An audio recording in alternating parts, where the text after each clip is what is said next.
Hello guys, my name is Navneet Mishra. Today I will discuss about how to write an engaging and high scoring answer. आज मैं आप सबको ये बताने वाला हूँ कि जो EMRS लैब अटेंडेंट है उसमें आप सबको मेंस में आंसर राइटिंग कैसे करनी है। जैसे आपका जो आंसर है बहुत ही इंगेजिंग हो और हाई स्कोरिंग हो, क्योंकि आप सबको पता है कि जो मेरा रिटन एग्ज़ाम है वो 60 नंबर्स का है और जो ऑब्जेक्टिव होगा वो 40 नंबर्स का होगा, यानी कुल मिला के 100 नंबर्स का पेपर होने वाला है टीयर सेकेंड। तो for students appearing in EMRS lab attendant mains the written section requires a high degree of technical accuracy. तो क्या जो रिटन सेक्शन है वो क्या रिक्वायर करता है, क्या मांग करता है कि टेक्निकल एक्यूरेसी होनी चाहिए। सर टेक्निकल एक्यूरेसी क्या होती है? तो मैं आपको कहूँगा कि आपको टेक्निकल वर्ड्स यूज करने, जैसे लैब में जिस इक्विपमेंट को जो नेम से नेम दिया गया है वही नेम आपको लेना है। सर कुछ समझ नहीं आया, आप कहेंगे भैया कुछ समझ नहीं आया, तो मैं ये कहूँगा कि देखो अभी तो मैं आज फर्स्ट क्लास है तो मैं आपको ऐसे सिंपल बता दे रहा हूँ, आगे की क्लासेज में बहुत अच्छे से इसे एक्सप्लेन करता हुआ चलूँगा। मैंने कहा टेक्निकल वर्ड यूज करने। सर टेक्निकल, भैया टेक्निकल वर्ड क्या होते हैं? तो मैंने कहा मान लो एक बीकर, आप सबने देखा होगा अगर लैब में इस टाइप का, ये एक बीकर होता है, ऐसे बीकर, बीक निकली होती चोंच, ये है बीकर। तो इसे आपको बीकर ही लिखना है, इसे आपको बीकर ही लिखना है, इसे जग, मग या गिलास ये सब नहीं लिख देना है। इसे क्या टेक्निकल वर्ड ही यूज करने हैं, क्योंकि आपको रिटन एग्जाम देना है और उसे इंगेजिंग और हाई स्कोरिंग आंसर लिखना है, तो आपको टेक्निकल वर्ड यूज करने ही पड़ेंगे। ठीक है सर।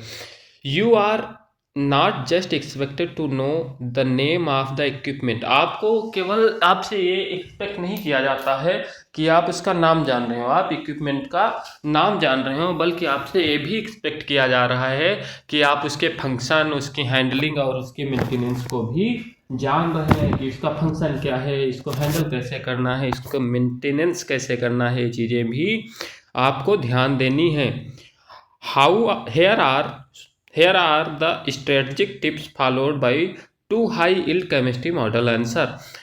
मैंने अभी इसके बाद आप देखेंगे कि मैंने नीचे दो केमिस्ट्री के मॉडल आंसर भी लिए हैं, आपको ये भी दिखाएंगे कि आपको आंसर लिखना कैसे है। उससे पहले मैं आपको बता दूं, बहुत मेहनत करता हूं आपके लिए।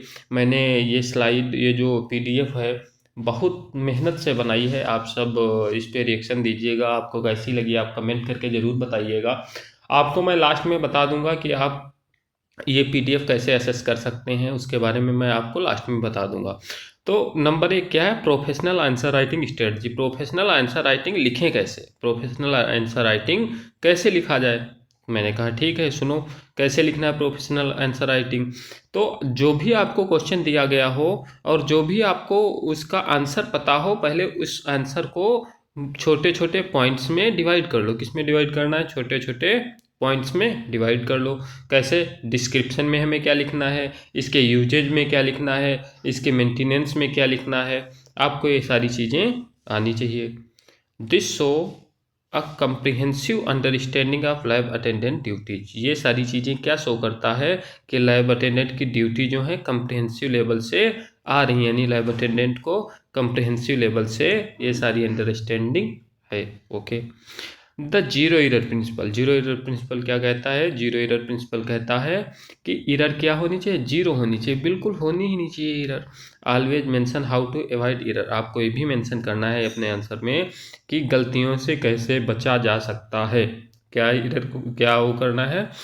मेंशन करना है कि गलतियों से कैसे बचा जा सकता है। जैसे मैंने कहा parallax error in volume reading of or contamination in chemical handling. मैंने कहा कि वॉल्यूम रीडिंग में जो एरर होती है उससे कैसे बचना है, या केमिकल को हैंडल करते समय जो कंटामिनेशन हो जाता है, यानी बेकार जाता है, प्रदूषित हो जाता है केमिकल, उससे कैसे बचना है। आपको देखना है केमिकल कंपैटिबिलिटी। क्या देखना है? आपको देखना है केमिकल कंपैटिबिलिटी। इसमें क्या है? Mention that certain equipment is used for specific chemicals. आपको वो ही इक्विपमेंट यूज करने हैं जो स्पेसिफिक इक्विपमेंट यूज करने हैं जो स्पेसिफिक केमिकल्स के लिए बनाए गए हैं। क्या? जो केमिकल्स के लिए, जिस केमिकल्स के लिए जो इक्विपमेंट बनाए गए हैं, आपको उस केमिकल के लिए वही इक्विपमेंट यूज करने, कैसे कुछ समझ नहीं आया। मैंने कहा देखो, मैंने कहा अगर एसिड है तो आपको ग्लास यूज करना है, ना कि प्लास्टिक। यानी प्लास्टिक को अवॉइड कर दो और ग्लास को यूज करो। अगर आप ऐसा नहीं करेंगे तो जैसे ही एसिड आप प्लास्टिक में डालेंगे तो एसिड जलने लगेगा और आपको बहुत सारी प्रॉब्लम फेस करनी पड़ेगी। ठीक है, आपने कहा ठीक है सर। मैंने कहा लास्ट में लेकिन आपको एक चीज़ और लिखनी होगी। आपने कहा क्या लिखना होगा? मैंने कहा आपको लास्ट में ये लिखना होगा कि क्लीनलीनेस प्रोटोकॉल, यानी लास्ट में ये बता देना है कि इस प्रोसीजर के बाद हम इसे क्लीन कर देंगे। क्या करेंगे? क्लीन कर देंगे। ठीक है, जो है रिंजिंग विद डिस्टिल वाटर, किससे धोएंगे उसे?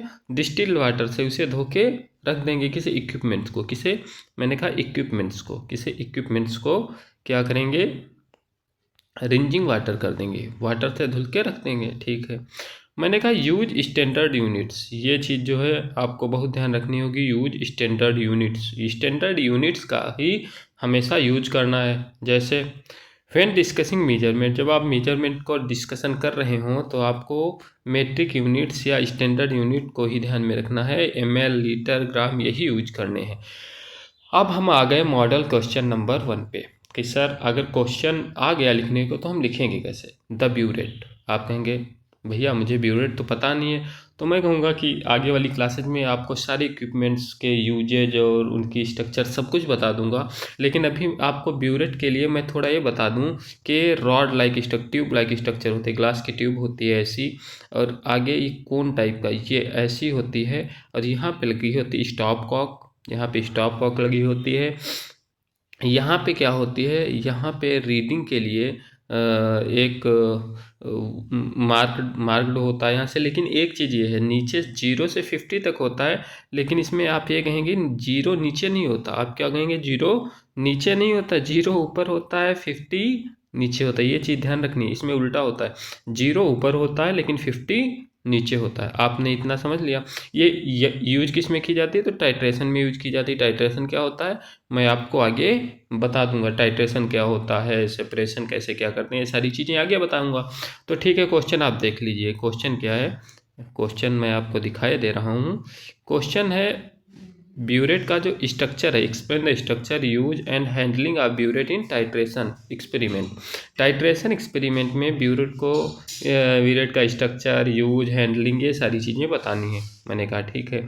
मैंने कहा मॉडल आंसर कैसे लिखेंगे? तो सबसे पहले क्या बताना है? स्ट्रक्चर। तो स्ट्रक्चर बताना है। अब burette is a long graduated. Graduated क्या होता है? मैंने कहा मार्किंग होती है। ग्रेजुएटेड क्या मतलब? मार्किंग होती है 0 से 50 तक। ये भी मैंने बता दिया, 0 ऊपर होता है और 50 नीचे होता है। ये इसमें ध्यान रखना होगा आपको। ठीक है, ग्रेजुएटेड ग्लास होता है, ग्लास ट्यूब होता है विद अ स्टॉप कॉक। मैंने कहा नीचे स्टॉप कॉक होती है लोअर इंड पे। Use to dispense known volume of liquid specially in titration. किस में यूज किया जाता है? टाइट्रेशन में। और किस में? Use to dispense known volume of liquid. मैंने कहा इस जो ये ब्यूरेट है इसके अंदर, ये जो ब्यूरेट है इसके अंदर जो लिक्विड होता है उसका मुझे क्या पता होता है? उसकी मुझे कंसंट्रेशन पता होती है। क्या पता होती है? कंसंट्रेशन। और जिसे हम टाइट्रेशन जिसका करें उसकी कंसंट्रेशन नहीं पता होती है। तो मैंने कहा इसके अंदर जो ये जो लिक्विड है इसके अंदर जो सब्सटेंस है इसका मुझे क्या पता है? इसका मुझे कंसंट्रेशन पता है। अब आप क्या लिखेंगे? की फीचर्स। की फीचर्स क्या होते हैं इसके स्ट्रक्चर के की फीचर? मैंने कहा ग्रेजुएटेड होता है। ग्रेजुएशन मतलब मार्क होता है 0 से 50 ml तक का। इसके बॉटम में 50 क्या होता है? 50 बॉटम में होता है। 50 बॉटम में होता है, 0 टॉप पे होता है। ये चीज़ याद रखनी है। 0 कहाँ है? टॉप पे, और 50 कहाँ है? बॉटम में। ठीक है, इतना ध्यान रखेंगे। Stop Kock. स्टॉप कॉक क्या होते हैं? सॉरी, मैंने कहा था ये ब्यूरेट है तो यहाँ पे स्टॉप कॉक। जितना मुझे दूसरे में, मान लो ये बीकर है, इसमें मुझे टाइट्रेशन कर रहे हैं तो ब्यूरेट से मैं क्या कर रहा हूँ? ड्रॉप वाइज इसमें डाल रहा हूँ। तो जितना मुझे इस मार्किंग देख लूँगा जितना इसमें डालना है वहाँ पे इसे फिर स्टॉप कर दूंगा, तो इसे स्टॉप कॉक कहते हैं। ठीक, स्टॉप कॉक क्या है? A valve use to control the flow of liquid. Flow of liquid titrants, यानी जो इसके अंदर, मैंने कहा ये जो मेरा ब्यूरेट है इसके अंदर जो लिक्विड भरा है उसे क्या कहेंगे? टाइट्रेंट्स कहेंगे, क्योंकि उसका मुझे कंसंट्रेशन पता है तो उसे टाइट्रेंट्स कह देंगे। Drop by drop handle. Drop by drop क्या कर रहे हैं हम? दूसरे सब्सटेंस में गिरा रहे हैं और उसे हम कभी भी रोक सकते हैं, स्टॉप कर सकते हैं उसको, ठीक है। हैंडलिंग प्रोसीजर, देखो मैंने क्या कहा था, मैंने कहा स्ट्रक्चर लिखेंगे आप, आपने यहाँ तक स्ट्रक्चर लिख दिया। अब आप यूज भी लिख रहे हैं, क्या यूज, यूज भी साथ ही साथ बता दिए। अब हैंडलिंग, हैंडलिंग कैसे करना है, तो हैंडलिंग प्रोसीजर क्या है ये चीज़ लिखनी है। देखो तोड़ तोड़ के लिखना है। मैंने सबसे पहले कहा था कि आपको तोड़ लेना, स्प्लिट कर लेना है, ठीक है। आप लिख रहे हैं हैंडलिंग प्रोसीजर, क्या लिख रहे हैं आप, हैंडलिंग प्रोसीजर लिख रहे हैं, ठीक है। रिंजिंग, रिंजिंग क्या होती है, रिंजिंग मतलब धोना, खंगालना। Rinse the burette with the solution to be filled, not just water to avoid dilution. आप कहेंगे सर भैया ये कुछ समझ नहीं आया। मैंने कहा देखो, आप ये कह रहा है कि जो ब्यूरेट है, ब्यूरेट को किससे धोना है, किससे अरेंज करना है, ब्यूरेट के सोल्यूशन से अरेंज करना है। जो इसके अंदर जो मैंने सोल्यूशन भरा है उससे अरेंज करना है, वाटर से अरेंज नहीं करेंगे, नहीं तो डाइल्यूट हो जाएगा। डाइल्यूशन को अवॉइड करना है, डाइल्यूट हो जाएगा। भाई मुझे उसके अंदर के जो केमिकल है उसकी कंसनट्रेशन पता है, अगर मैं उसी से धुलूँगा और उसी को फिर यूज कर लूँगा तो कंसनट्रेशन तो नहीं चेंज होगी। लेकिन अगर मैंने उसे वाटर से अगर मैंने उसे धुल दिया तो सिंपल सी बात है कि इसके वाल पे वाटर लगा रह जाएगा, इसके वाल पे वाटर लगा रह जाएगा। और जैसे ही मैं अपना केमिकल डालूंगा तो इसकी कंसंट्रेशन बढ़ जाएगी, यानी ये डाइल्यूट हो जाएगा। तो उससे मुझे बचना है, डाइल्यूशन से। किससे बचना है, डाइल्यूशन से बचना है, तो मुझे ये नहीं करना होगा। तो ठीक है, यानी रिंजिंग किससे करनी है, सॉल्यूशन से जो इसमें भरा गया है, ठीक। एयर बबल से बच जाना है। मुझे इंश्योर कर लेना है कि जो इसका नोजल है जो स्टॉप कॉक के नीचे लगा है, मैंने कहा कैसे, ये है, ये स्टॉप कॉक लगी, ये नोजल, इसमें क्या आ जाती, एयर बबल आ जाती। मुझे ये देख लेना है कि इसमें एयर बबल ना हो, ठीक है। रीडिंग, रीडिंग क्या देखनी, always read the lower meniscus at eye level, नीचे का, नीचे देखना है ना, क्या देखना है, नीचे देखना है कितना है, यानी आई लेवल के नीचे देखना है, क्या देखना है, नीचे, क्योंकि 50 तो नीचे है, 0 ऊपर है, तो इधर से देखना होगा रीडिंग, ठीक है सर। क्लीनिंग, क्लीनिंग देखो मैंने कहा था लास्ट में आपको क्लीनिंग लिख देनी है। After use wash the detergent, wash with detergent, किससे धोना है, डिटर्जेंट से, और फिर किससे धोना है, डिस्टिल्ड वाटर से, पहले डिटर्जेंट से फिर डिस्टिल्ड वाटर से। और रखना कैसे है, store it upside down with the stop cock open, अब स्टॉप कॉक को ओपन कर देना है और इसे उल्टा रख देना है, क्या रखना है, उल्टा रख देना है। अब लास्ट में क्या, सेफ्टी टिप, आपको पता चल रहा है कि कैसे क्या लिखना है। सबसे पहले स्ट्रक्चर लिखे, फिर मैंने यूज भी साथ ही साथ समझा दिया, अब हैंडलिंग लिखा, फिर सेफ्टी टिप्स क्या है, सेफ्टी टिप्स क्या है। देखो कितना अच्छे से मैंने, कितनी अच्छे से मेहनत करी है इस पे। इस पीडीएफ को बनाने में बहुत टाइम लगा, इस कंटेंट को तैयार करने में बहुत टाइम लगता है। आप लोग मुझे सपोर्ट करते रहिए, मैं आपको बता दूंगा कि इस पीडीएफ आप असेस कैसे कर पा रहे हैं, हमारे साथ जुड़ कैसे जाएंगे। अगली वीडियो में बताऊंगा, हालांकि ये वीडियो मैं आपको फ्री ही दे रहा हूँ, आप मुझसे जुड़े रहेंगे। इसके डिस्क्रिप्शन में मैं टेलीग्राम ग्रुप की लिंक दे दूंगा, आप वहाँ से जुड़ भी सकते हैं। अब सेफ्टी टिप देखिएगा, use a funnel to fill the burette, मैंने कहा ये ब्यूरेट है मेरा, ये ब्यूरेट है, यहाँ स्टॉप कॉक लगी है, यहाँ पे मैंने क्या किया, फनल यूज कर लिया, क्या, फनल, कीप, कीप बोलते हैं फनल। दूसरा इसमें क्या करना है, मुझे मान लो टाइटनेस डालना है मुझे, तो फनल जो मैंने यूज किया, but always remove the funnel before starting the titration, titration जैसे ही मैं स्टार्ट करूँगा, क्या, टाइट्रेशन जैसे ही स्टार्ट करूँगा उससे पहले इसको हम हटा देंगे, इसको क्या कर देंगे, हटा देंगे। क्यों हटा देंगे, क्योंकि इसकी जो ड्रॉप्स हैं, मान लो मुझे रीडिंग इतनी लेनी है, मैंने इतनी ले ली, लेकिन अगर फनल रखा रह गया तो इससे जो ड्रॉप हैं गिरती रहेंगी तो मेरी रीडिंग बढ़ जाएगी, तो हमारा जो एक्सपेरिमेंट है वो बेकार जाएगा। तो ये सेफ्टी टिप अपनानी ही पड़ेगी। आप कहेंगे सर एक और बता दीजिए भैया, एक और बता दीजिए, तो देखिए एक सेकेंड है, द बंसन बर्नर का, ठीक है। देखो मैं इसे बता दे रहा हूँ, ठीक। मॉडल सेकेंड है बंसन बर्नर। बंसन बर्नर क्या होता है, सिंपल सा बर्नर, सिंपल सा, ये क्या है, ये बर्नर है, ये बर्नर है, ठीक। मैं आपको कल जब इक्विपमेंट्स की क्लास लूँगा आप सब देखेंगे, बहुत अच्छे से समझाऊंगा। आप जब देखेंगे तो आपको लगेगा कि ये पैड क्लासेज में क्या ही चल रहा है, कितना अच्छे से ऐसे ही बताया जा रहा है। आप देखेंगे बंसन बर्नर, ये क्या है, बंसन बर्नर है। क्वेश्चन क्या है, describe the part of the Bunsen burner and explain how to regulate the flame for different laboratory task. यानी इसकी फ्लेम को कैसे रेगुलेट करेंगे, बंसन बर्नर होता क्या है, ये क्वेश्चन पूछा गया सिंपल। तो मैं आपको क्वेश्चन भी देता रहूँगा, आप उससे पता कर पाएंगे, और आपकी कॉपी भी चेक करता रहूँगा बीच बीच में। आप सब बने रहिएगा हमारे साथ, बहुत अच्छे से तैयारी होगी। मैं अगली वीडियोज आप देखते रहिएगा, मैं आपको ये भी बता दूँगा कि आप हमारी पीडीएफ कैसे एक्सेस कर सकते हैं, हमारे साथ जुड़े कैसे रह सकते हैं। The Bunsen burner is a standard tool use heating sterilising and combustion in a chemistry lab. सबसे इम्पॉर्टेंट टूल अगर कहा जाए, स्टैंडर्ड टूल कहा जाए, तो बंसन बर्नर ही है, क्योंकि बिना बर्नर के, बिना हीटिंग के रिएक्शंस हो ही नहीं सकती। कुछ रिएक्शंस हैं एक्जोथर्मिक हैं, तो लेकिन इंडोथर्मिक के लिए तो चाहिए होगी। तो सबसे इम्पॉर्टेंट है अगर देखा जाए बंसन बर्नर, ठीक है। हीटिंग क्या है तो आप जानते हैं, किसी चीज़ को गर्म करना। अच्छा, स्टेरलाइन क्या है, स्टेरिलाइजेशन क्या है, आप कहेंगे ये क्या है। मैंने कहा मान लो मुझे मेडिकली कोई मैंने कहा कोई मेडिसिन तैयार करनी है, मैंने कहा कोई मेडिसिन तैयार करनी है, और इसका जो केमिकल है इसमें कुछ क्या हो गए, माइक्रो ऑर्गेनिज्म आ गए, माइक्रो ऑर्गेनिज्म आ गए, छोटे छोटे जीव आ गए। तो मैंने क्या किया, मैंने इसे किया, इस जो ये मेरा केमिकल, इसे मैंने हीट किया, और जैसे ही मैं इसे हीट करूँगा तो इसके माइक्रो ऑर्गेनिज्म डेथ हो जाएगी, डेड हो जाएंगे। तो वो है स्टेरलाइजेशन हो गया, ठीक। कंबसन, कंबसन का मतलब है एयर की उपस्थिति में, O2 की उपस्थिति में कोई चीज़ जल रही है तो इसे कंबसन कहेंगे, दहन कहेंगे, ठीक है। इतनी चीज़ें तो मैंने बेसिक ये डिस्क्रिप्शन, थोड़ा सा डिस्क्रिप्शन दे दिया।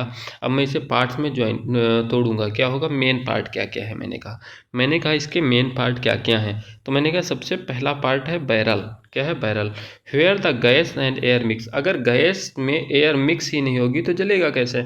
तो बैरल एक ऐसी जगह है, आपको याद रखना होगा, बैरल एक ऐसी जगह है। मैंने इसका जो है डायग्राम नहीं लिया है, हालांकि अगली वीडियोज में, अगली क्लासेज में मैं आपको सब कुछ बताऊंगा। तो बैरल क्या है, where the gas and air mix, ठीक है। इतना याद रख लो कि बैरल क्या है, जहाँ पे गैस और एयर मिक्स होती है, ठीक। एयर होल क्या है या कॉलर क्या है, तो regulate the amount of air entering the burner. Burner में जे बर्नर में ये मान लो यहाँ से एयर जा रही है, तो बर्नर में क्या है, एयर की अमाउंट कितना जाएगा, एयर कितने अमाउंट में जाएगी वो रेगुलेट करता है एयर होल, ठीक है। Gas intake connects the burner to the gas source, connects the burner to the gas source. Gas source से बर्नर को कनेक्ट कर दिया गया है, वहीं से गैस इनटेक हो रही। सिंपल सी चीज़ है। आपको ये जो है how to regulate the flame for different laboratory task, flame को कैसे रेगुलेट करेंगे, ये आपको हेडिंग डालनी है, फ्लेम रेगुलेशन। इसमें क्या है, आप भी जानते हैं फ्लेम दो तरह की आती है, येलो और ब्लू। जब आप चलाएंगे बंसन बर्नर को तो दो तरीके से उसमें फ्लेम निकलेगी। हालांकि ब्लू को ऑक्सीडाइजिंग कहते हैं, क्या कहते हैं, ऑक्सीडाइजिंग, ये याद रखिएगा, ऑक्सीडाइजिंग, ऑक्सीडाइजिंग फ्लेम है ब्लू वाली। आप कहेंगे येलो फ्लेम सेफ्टी फ्लेम है, ये क्या है, सेफ्टी फ्लेम है, इसमें मुझे कोई प्रॉब्लम ही नहीं होगी।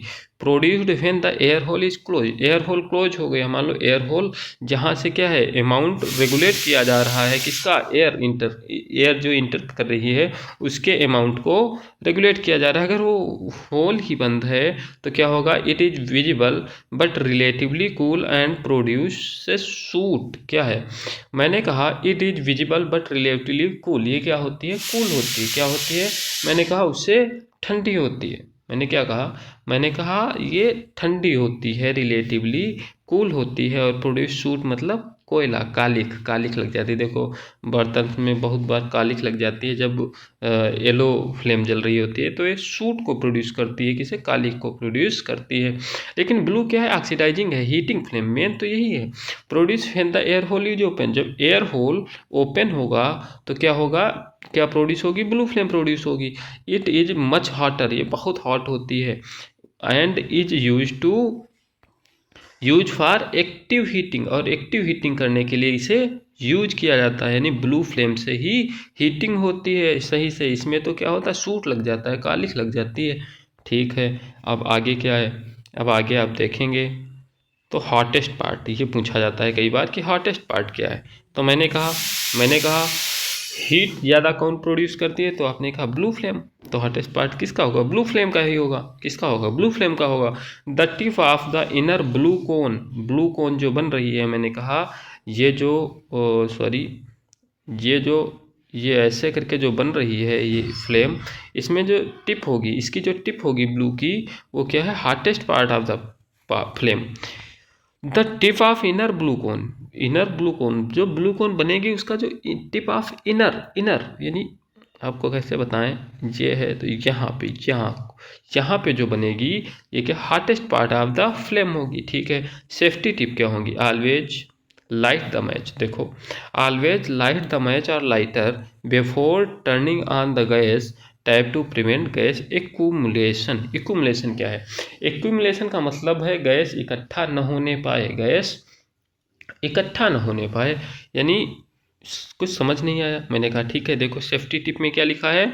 ऑलवेज लाइट द मैच और लाइटर, लाइटर या माचिस को गैस को ओपन करने से पहले जला लें, ताकि क्या एक्यूमुलेशन रोका जा सके, गैस इकट्ठा हो जाएगी। नहीं तो अगर बाद में चलाएंगे तो गैस इकट्ठा हो जाएगी और उससे प्रॉब्लम क्रिएट हो जाएगी। तो गैस को ऑन करने से पहले ही मैच यानी माचिस या लाइटर को जला लें।